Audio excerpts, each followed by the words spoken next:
আসসালামু আলাইকুম ওয়া রাহমাতুল্লাহি ওয়া বারাকাতুহু। আজ 14 নভেম্বর, পবিত্র জুমার দিন।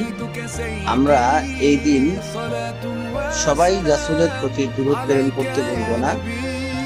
আমরা জুমার নামাজের আগ থেকে আসর নামাজ পর্যন্ত যে যতটুকু পারি আমরা রাসূলের প্রতি দুরূদ প্রেরণ করব। আল্লাহর রাসূলের প্রতি দুরূদ প্রেরণ করাতে আছে অনেক অনেক উপকারিতা, যা আমি আপনাদেরকে বুঝিয়ে বলতে পারবো না। হাদিস ও কোরআন দিয়ে তা প্রমাণিত আছে।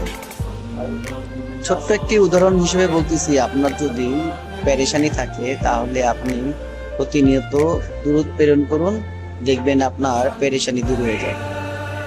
সো গাইস, আমরা সবাই আজ জুমার দিন রাসূলের প্রতি দুরূদ প্রেরণ করব বেশি বেশি করে।